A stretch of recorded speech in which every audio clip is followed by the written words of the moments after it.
நிதி நிறுவன மோசடி வழக்கில் எடுக்கப்பட்ட நடவடிக்கைகளுக்கு தமிழ்நாடு அரசுக்கு உயர்நீதிமன்ற மதுரை அமர்வு பாராட்டு தெரிவித்திருக்கிறது.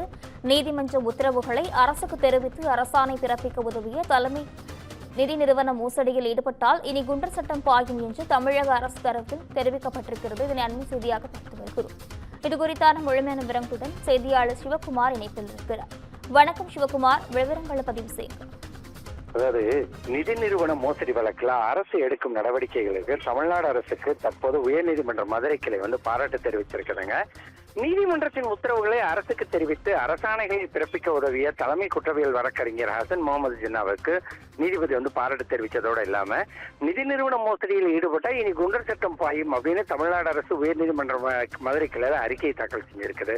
அதாவது நிதி நிறுவன மோசடியில பாதிக்கப்பட்ட மக்களுக்கு விரைந்து நிவாரணம் கிடைக்கும் வகையில பல்வேறு சட்ட திருத்தங்களை செய்து தமிழ்நாடு அரசு ஆணை வெளியிட்டுள்ளதுன்னு தலைமை குற்றவியல் வழக்கறிஞர் ஹசன் முகமது ஜின்னா இன்னைக்கு நீதிமன்றத்தில் அறிக்கை தாக்கல் செஞ்சிருந்தாரு. நிதி நிறுவன மோசடிகள் வழக்கு மற்றும் புகார்கள் விரைந்து முடிப்பதற்காக சமூக பாதுகாப்பு திட்ட ஆணையாளரை துறை தலைவராக, அதாவது வருவாய்த்துறை நிர்வாக ஆணையாளராக தனி அதிகாரியாக நியமனம் செய்யப்பட்டிருக்கிறதாக அரசு தரப்புல அறிக்கை தாக்கல் செய்யப்பட்டிருக்குதுங்க. தமிழகத்துல நிதி நிறுவனங்கள் நடத்தி பல்லாயிரம் கோடி மோசடி நடைபெற்றுள்ளது. அதே மாதிரி குறிப்பாக மதுரையை தலைமையிடமாக கொண்டு நிதி நிறுவனங்கள் நடத்தி மோசடியில் ஈடுபட்ட நியோமேக்ஸ், ஹெல்பின், எம்ஆர்டிடி உள்ளிட்ட நிறுவனங்கள் அதிக வட்டி தருவதாகவும் முதலீடு முதிர்வு காலத்துல பல மடங்கு அதிகமாக திருப்பி தரப்படும்னு பொதுமக்களிடம் ஆசை வார்த்தை கூறி பல்லாயிரம் கோடி ரூபாய் மோசடியில் ஈடுபட்டாங்க. மோசடியில் ஈடுபட்ட நிறுவனங்கள் மீது பாதிக்கப்பட்டவர்கள் மதுரை பொருளாதார குற்றப்பிரிவு போலீஸ்ல புகார் அளித்த நிலையில புகாரின் அடிப்படையில் பல்வேறு வழக்குகள் பதிவு செய்யப்பட்டு போலீசார் தொடர்ந்து விசாரணை செஞ்சு வராங்க. இந்நிலையில கைது செய்யப்பட்ட முக்கிய குற்றவாளிகள், நிறுவன இயக்குநர்கள் ஜாமீன் பெற்று வெளிவந்த நிலையில இந்த வழக்கு பல ஆண்டுகளாக விசாரணையில் இருந்து வருகிறது. நிதி நிறுவன மோசடியில் ஈடுபட்ட நிறுவனங்களின் வங்கிக் கணக்குகள், சொத்துக்கள், பத்திரங்கள், ரொக்கம், பணம் பறிமுதல் செய்யப்பட்டுள்ளது. ஆனால் பாதிக்கப்பட்டவர்களுக்கு அந்த உரிய வகையில் அந்த முதலீடுகள் திருப்பி தரப்படல. எனவே இதுல பாதிக்கப்பட்ட நபர்கள் உயர்நீதிமன்ற மதுரை கிளையில பல்வேறு வழக்குகளை தாக்கல் செஞ்சிருந்தாங்க. குறிப்பா முக்கிய குற்றவாளியாக உள்ள நிறுவனத்தின் இயக்குநர்களுக்கு வழங்கப்பட்ட ஜாமீனை ரத்து செய்ய வேண்டும்னோ, பாதிக்கப்பட்ட நபர்களுக்கு நிறுவனத்தின் சொத்துக்களை விற்பனை செய்து திரும்ப பணம் தர நடவடிக்கை எடுக்க வேண்டும்னோ, ஏற்கனவே உயர்நீதிமன்ற உத்தரவின்படி செயல்படாத பொருளாதார குற்றப்பிரிவு போலீசார் மீது நீதிமன்ற அவமதிப்பு வழக்கு எடுக்க வேண்டும் அப்படின்னு சொல்லி பல்வேறு மனுக்கள் தாக்கல் செய்யப்பட்டு தொடர் விசாரணையில இருந்துட்டு வருது. இந்த வழக்குகள் நீதிபதி புகழேந்தி முன்பு விசாரணைக்கு வந்த நிலையில கடந்த மாதம் விசாரணையின் போது நீதிபதி புகழேந்தி அரசுக்கு பல்வேறு கேள்விகளை எழுப்பியிருந்தாரு. குறிப்பா 10 வருடங்கள் 20 வருடங்கள் பாதிக்கப்பட்டவர்கள் காத்திருந்தால் அவர்கள் நிலை என்ன அப்படின்னும், பாதிக்கப்பட்டவர்களுக்கு நிவாரணம் வழங்குவதில் காலதாமதம் ஏன்னோ, அதற்காக அரசு என்ன நடவடிக்கை எடுத்து உள்ளது, இது குறித்து அரசு விரைவான பதில் தாக்கல் செய்யணும்னு சொல்லி உத்தரவிட்டிருந்தாரு. இந்த வழக்கு இன்னைக்கு மீண்டும் நீதிபதி புகழேந்தி முன்பு விசாரணைக்கு வந்தது. கூடுதல் தலைமை வழக்கறிஞர் அஜ்மல் கான் ஆஜராகி நிதி நிறுவன மோசடியில பாதிக்கப்பட்ட நபர்களுக்கு விரைந்து நிவாரணம் வழங்கும் விதமாக தமிழ்நாடு அரசு பல்வேறு அரசாணைகளை தற்போது பிறப்பித்துள்ளது. இதன் மூலம் எதிர்காலத்துல நிதி நிறுவன மோசடியை தவிர்க்க முடியும்னோ, மதுரை எம்ஆர்டிடி நிறுவனத்தால் பாதிக்கப்பட்ட மக்களுக்கு இன்று 5108 நபர்களுக்கு ரூபாய் 25 கோடி மதிப்பிலான ரூபாயை திரும்பி தருவதற்கான நடவடிக்கைகள் எடுக்கப்பட்டுள்ளதுன்னு நீதிமன்றம் மூலம் அதன் நடவடிக்கை எடுக்கப்பட்டுள்ளதுன்னு தெரிவித்தாரு.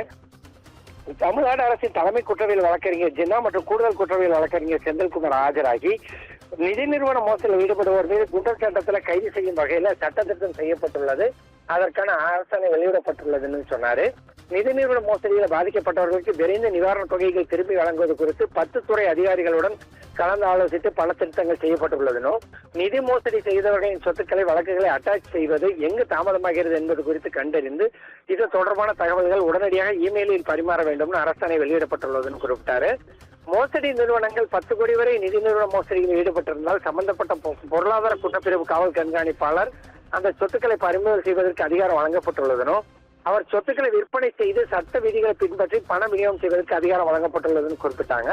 5வதாக 10 கோடிக்கு மேல் நிதி நிறுவனம் மோசடியில் ஈடுபட்டிருந்தா வருவாய்த்துறை, அதாவது டிஆர்ஓ மற்றும் எஸ்பி இணைந்து சொத்துக்களை விற்பனை செய்து பாதிக்கப்பட்டவருக்கு திரும்ப வழங்க நடவடிக்கை எடுக்கலாம்னோ, நிதி மோசடியில் ஈடுபட்டவர்கள் விவரங்கள் பொருளாதார குற்றப்பிரிவு கேட்டால் பதிவுத்துறை 3 நாள்ல இமெயில சம்பந்தப்பட்ட அதிகாரிக்கு தெரிவிக்க வேண்டும்னோ, நிதி நிறுவனத்தின் வருவாய்த்துறை ஆவணங்களான பட்டா, சிட்டா, அடங்கல் போன்ற ஆவணங்கள் நேரடியாக ஆன்லைன்ல எடுத்துக்கொள்ளலாம்னோ, நேரில் சென்று வாங்க வேண்டியதில்லை எனவும், அதே மாதிரி கட்டிடங்களாக இருந்தால் பொதுப்பணித்துறையினர் அதன் உத்தேச மதிப்பீடு விண்ணப்பித்து 3 நாட்களுக்குள் வழங்க வேண்டும்னோ, நிதி நிறுவன மோசடியில் ஈடுபட்ட சொத்துக்களை விற்பனை செய்த பின்னர் 30 நாட்களுக்குள் நீதிமன்றத்தில் செலுத்த வேண்டும் எனவும், அதே மாதிரி நிதி நிறுவன மோசடிகள் வழக்கு மற்றும் புகார்களை விரைந்து முடிப்பதற்காக சமூக பாதுகாப்பு திட்ட ஆணையரை துணைத் தலைவராகவும், அதே மாதிரி வருவாய்த்துறை நிர்வாக ஆணையாளரை துணை அது தனி அதிகாரியாகவும் நியமிக்க நடவடிக்கை எடுக்கப்பட்டு வருகிறதுனும் 11ஆவதாக இதே போல் நகை, வாகனங்கள், ரொக்கப்பணம், பர்னிச்சர் போன்றவற்றை விரைந்து விற்பனை செய்து பணத்தை நீதிமன்றத்தில் வைப்பு தொகை வைப்பது குறித்து ஒரு உத்தரவுகள் பிறப்பிக்கப்பட்டுள்ளதுனும்,